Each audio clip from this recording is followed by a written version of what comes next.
Greetings, family. Welcome to another edition of KSOL Black Talk Radio, the new black media. Today is March 3rd, 2019. This video is about Cheikh Anta Diop, who explains the process of nature. You see, nature could have presented itself in an opposite way. Humanity could have just as easily have been born not in Africa but in Europe. If this had been the case, the first man would have been pale of skin, that is to say, white. And if man had gone from Europe to Africa in the conditions of prehistoric life, that man would have either darkened in Africa or disappeared. But nature doesn't ever do anything strictly by chance. The color black acts as a protection of the organism. If man was first born in Africa and had not been black, he would have not have survived. We know scientifically that ultraviolet rays would have destroyed the human organism in the equatorial regions. If this organism had not been protected by black pigmentation, that is, by melanin,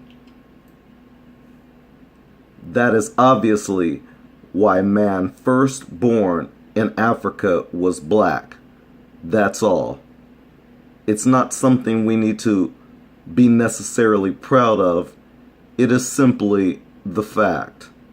We should consider it only as a fact, scientifically substantiated. So you can see that race is simply a matter of climate. He gave birth eventually to man as we know him, and later in Europe to that man we call white. At that time, the climate in Europe was very different from what we know it now. It was before and during the final glaciation. It was so cold in Europe that it was not possible to live on the open ground. It was necessary to live in caves. It was, therefore, impossible to create a kind of civilization that we know was created in Africa under these living conditions.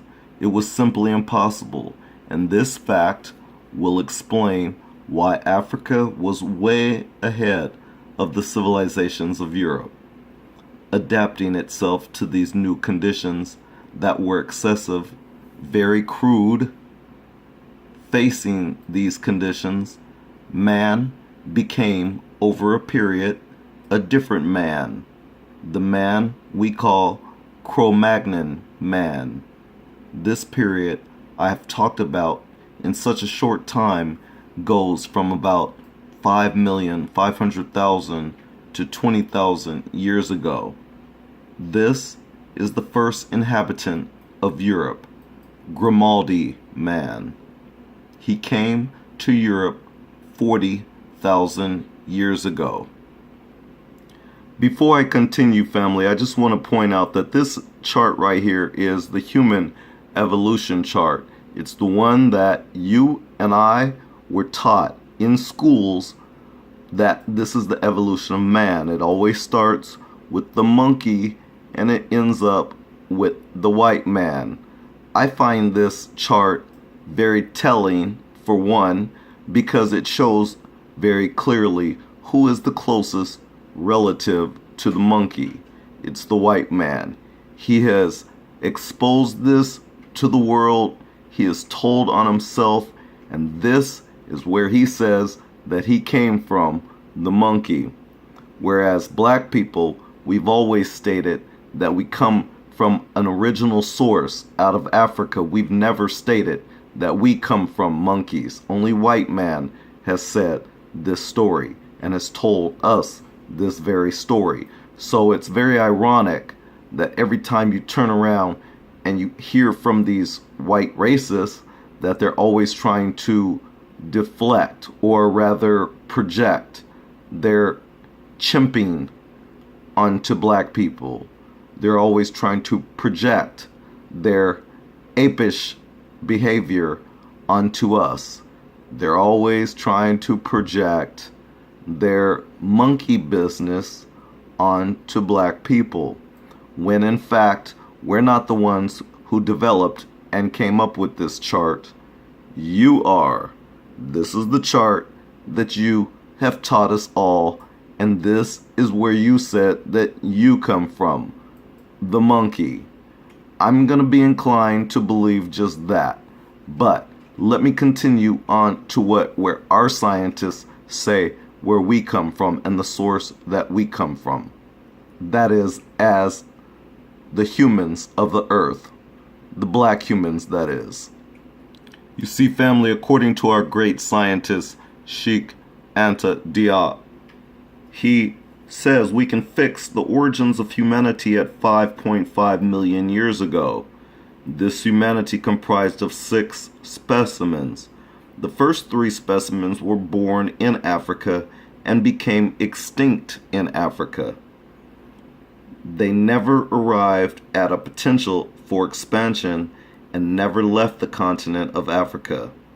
The final 3 others did leave Africa.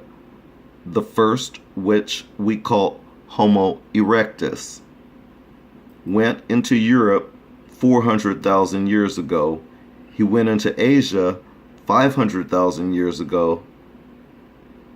He left Africa by means of the Straits of Gibraltar or the Isthmus of Suez. He was followed by what we call the Neanderthal man, and then followed by Homo sapiens sapiens. We can establish that 120,000 years ago, this later man, like you and me, existed in Africa. He was only in Africa for a very long time and not any other continent.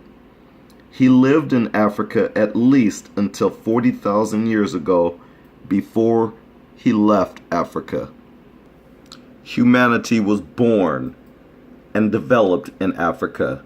It is this humanity that went out of Africa to populate the other continents of the world. And when it went out, it differentiated. That is to say, it took on different aspects, a different appearance. It is only that those human beings changed their appearance as they changed continents. And it is this instruction that is important for purposes of identifying us, not for dividing us. Not only was humanity born in Africa, it was developed there on that continent to create the first of the world's civilizations, which is the Egyptian civilization.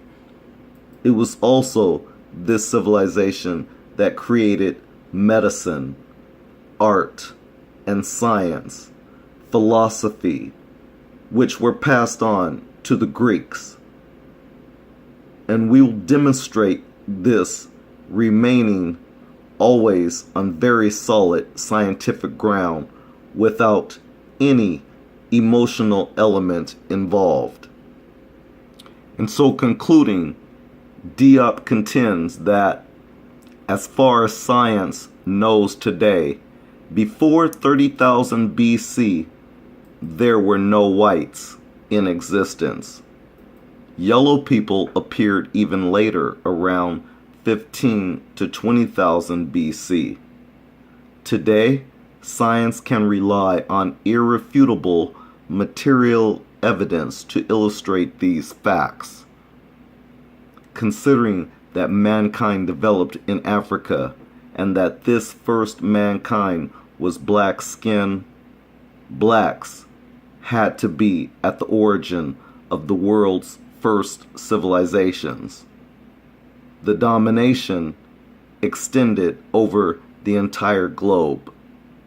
The overall supremacy of the blacks extended right down to the Assyrian period.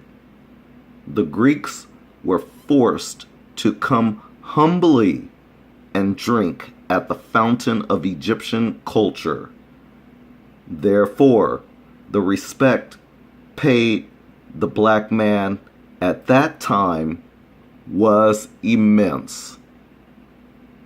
Of course, we witnessed the inordinate hatred of the Assyrians, but look at the devotion shown by Alexander the Great towards Egypt and Egyptian culture.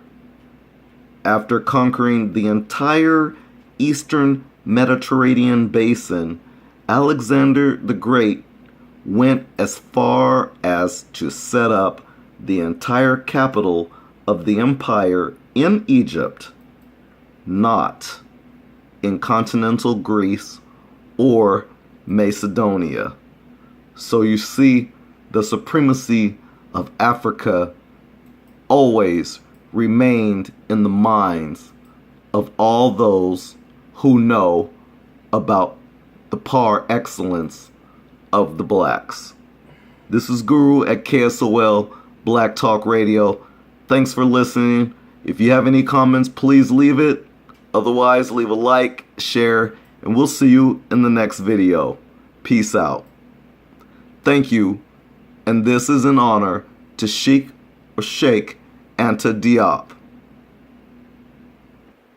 The source is Great African Thinkers by Ivan van Sertima. Peace out.